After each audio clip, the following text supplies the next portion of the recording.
first. This is Public Health and Safety Committee. Sorry, I'm a little late. We have three things here. We'll take the resolution first. RS 2023-2069, Rotman Syracuse approves contract between the Metropolitan Government and ESI Acquisition to provide crisis information management systems. So moved. Second. All right. Any questions? We had a couple questions in Budget and Finance yesterday. They were answered. Does anybody else have any questions? All in favor? Aye. Against? Voting. Thank you so much. All right, bills on second reading.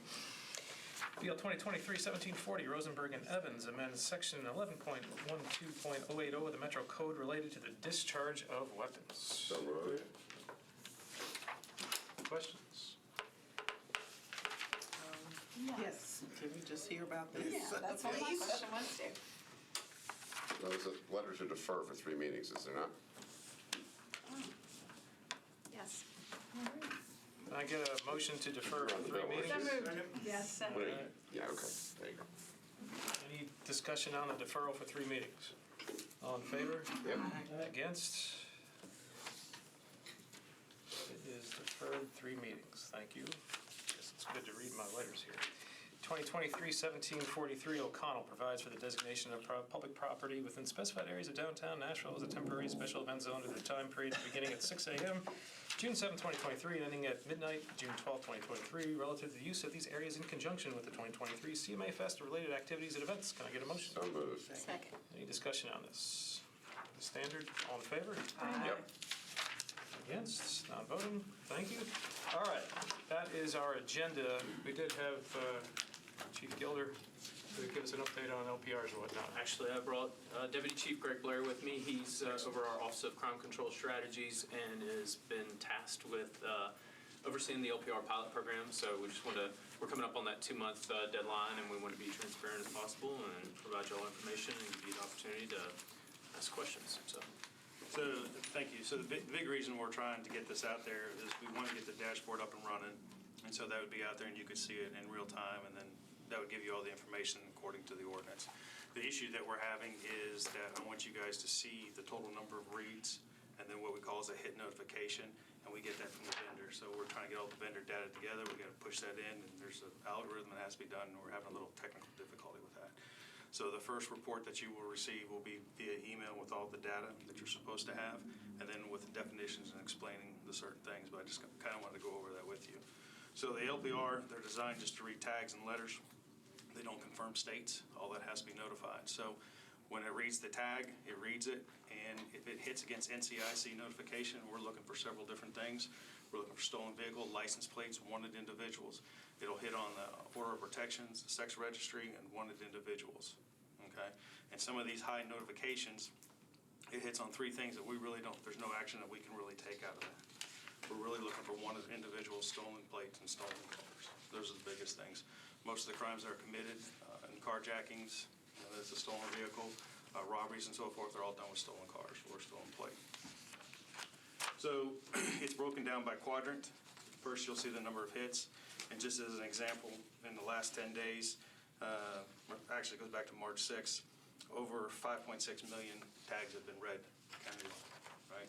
And that'll break it down. So I'll just use a quadrant as an example where it brings it down. There's been 1.4 in one of the quadrants. Tags have been read, but there's only been roughly 200 and some hit notifications. That sounds like a large number. We verified even a smaller number of that. Okay. So the reason for that being is sometimes the hits duplicate depending on where it's going on. It may hit 2 LPRs, or then it come back around and hits an LPR again. So you got to take all those duplicate tags out. It could hit the sex registry, which we do nothing with, or if it hit a wanted person, a lot of times we check, we verify that. And when we verify that, we see that it's wanted out of Georgia or another state, and then they will not extradite. So there's no reason to have police interaction whatsoever, okay? Or in order for protection. In that situation, we want those in there in case we have a situation with a homicide or a serious aggravated assault.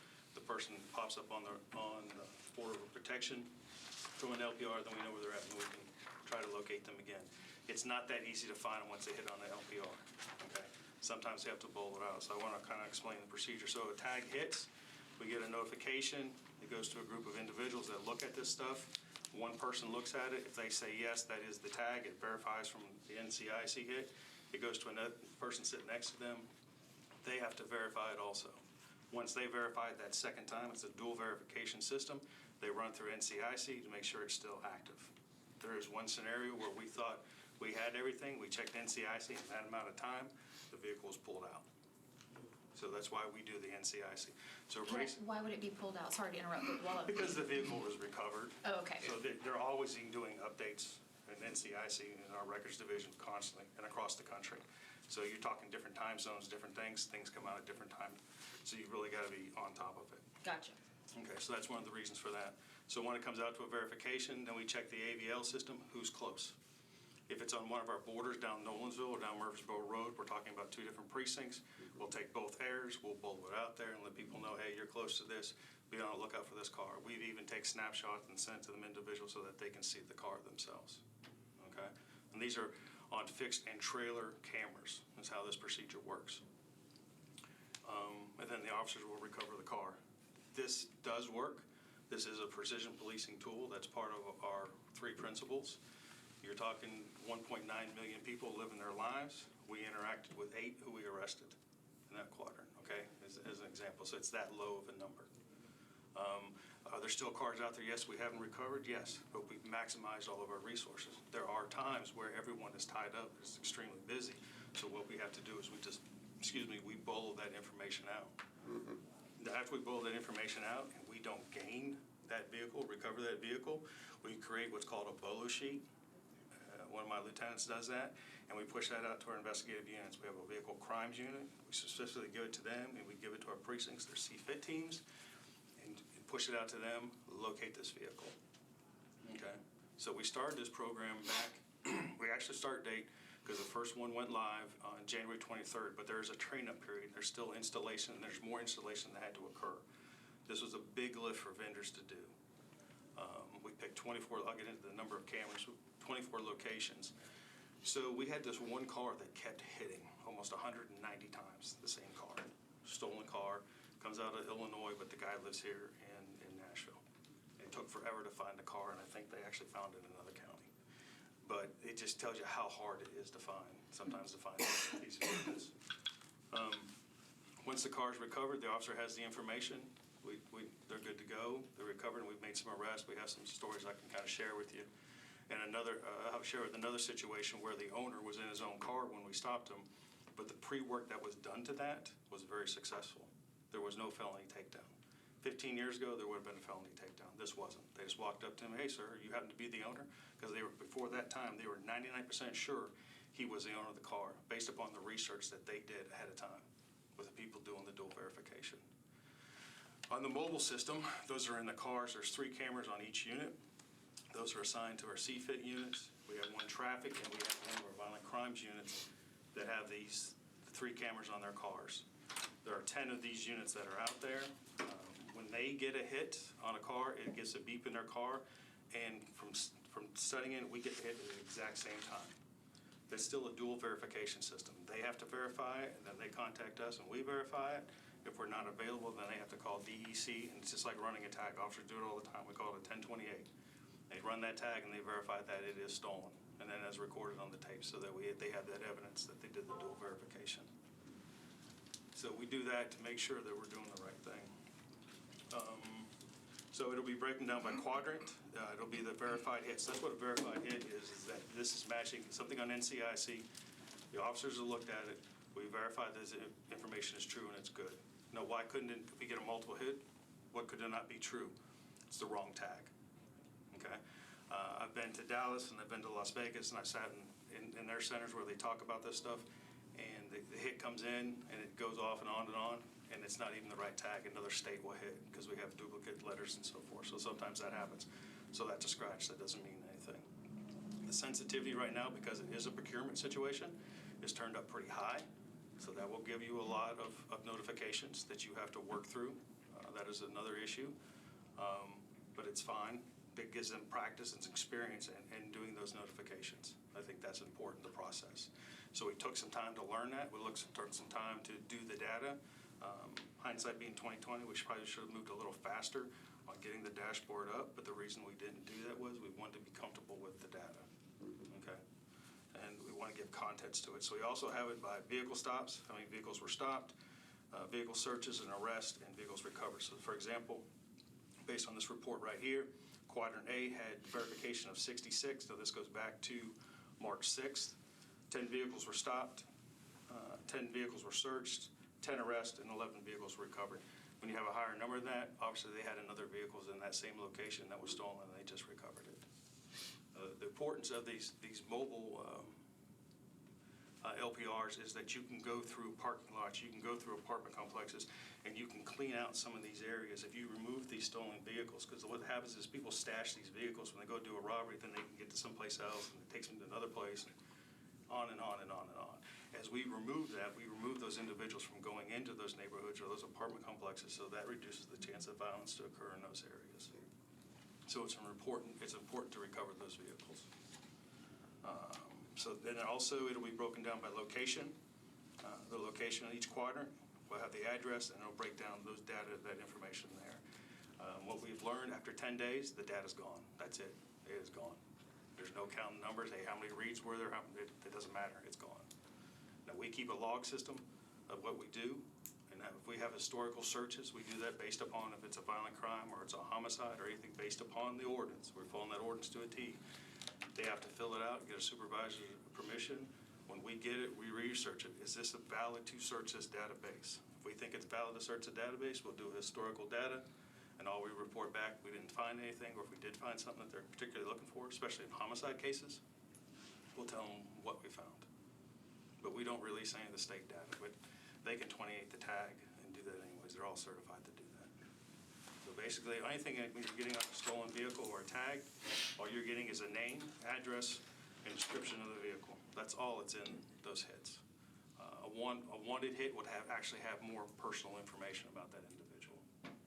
Because it's coming from NCIC, not It's coming from NCIC, and then all the NCIC rules are followed. So the procedure we have for searching historical information, I use the same procedure that you do if you do a triple I on somebody. The state audits that and keeps a real quick track of it, even the FBI does. You don't play around with that. We follow the same system to keep everything uniform. So there's not a different system for this than this system for that. So I think it works out best to do it that way. So I did a lot of talking. I don't know if there's any questions or anything I can Well done. answer for everybody. Yes, ma'am. How quickly, if a resident has their car stolen, will it end up in the database and then potentially have a hit if the person's driving on? That's difficult, right? So it all depends on how quickly we can get there. Do you have all the information? We can verify that you're the owner. And then when we log it in, the officer logs in a bolo sheet that goes to the records room. How busy is the record rooms? How quickly they can get it in? The goal is to try to get it in within 2 hours, hour and a half. That's key. Sometimes that takes a minute. Sometimes there's delay. We've maxed all our resources.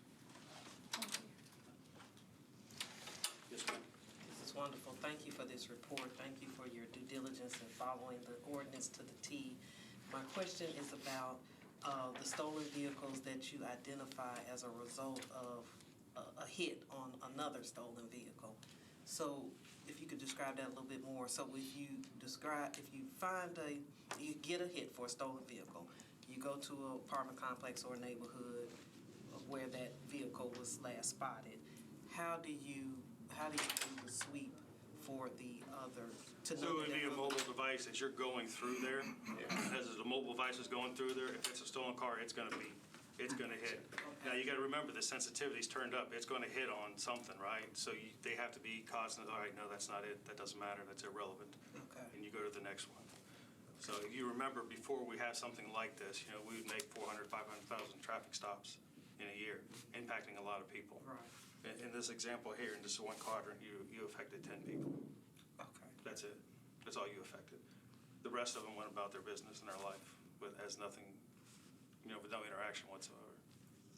This is great. Just this month, there was a stolen car in my neighborhood, and citizens called it in, and of course, our Madison precinct came and checked it out, and it was a stolen car, and they got rid of it. But this will help alleviate that problem even more. So, thank you. Yeah, and just to get ahead of it, there is one quadrant where the data is a little low and it's not coming in as high, and we got to remember that we had to get this up quick, right? we couldn't hardwire everything, so everything's solar powered and everything is cellular data. So one quadrant, the numbers are a little low. We believe that's because of the solar powered situation in there, and we're working on that and trying to get that addressed and get that corrected. But in a full implementation, we prefer to hardwire the things. Yeah, for sure. And then these locations were all determined based upon crime data. We started with a larger number, and we narrowed this down to 24. We believe that was fair for the vendors, and that would give us a good idea of how we would do this across the board. So once that was narrowed down, we took it a step further and we put it in intersections. And these devices are not necessarily designed for intersections. They're designed for straightaways. There are ones designed to have to be hardwired for intersections. But we wanted to be equitable across the board so that everyone going through, it would affect everybody. It affects us, it affects everybody that drives through them. And it only impacts those that are in stolen vehicles or wanted persons. Thank you. I'd like to take a moment of personal privilege. I never got the chance to work with Chief Gilder directly, but I got to work with Chief Blair. And he was one of the sharpest lieutenants that I'd ever worked with. And I only say that because it's in good hands. This program is in great hands. And I think we'd have a lot of confidence. And what I'm hearing right now is very exciting. Thank you. Yeah, so the next report, hopefully it'll all be digital. You'll see it on the dashboard before. That really due in June 23rd. The ordinance says 2 weeks before the pilot programs, there should be a final solution, but we still have 2 weeks worth of data. We'll still do that. This thing will end on July 22nd. July 22nd is the end date for the pilot program. We'll gather everything together. We'll have examples. We will take out names and OCAs and all that stuff that you can read. There'll be some press releases with this stuff too. Our goal is to hopefully, anything that is adjudicated, we'll have one document that will list the scenario and then what the adjudication was. But remember, not all of them will be adjudicated. They still, some of them could drag on for some time. And our goal is to have that to the council by August 1. Right when we're on the way out. Yeah, we're all gone. Did it as fast as we could. But as fast as we could. Oh, no, I was Pyramid. saying that optimistic.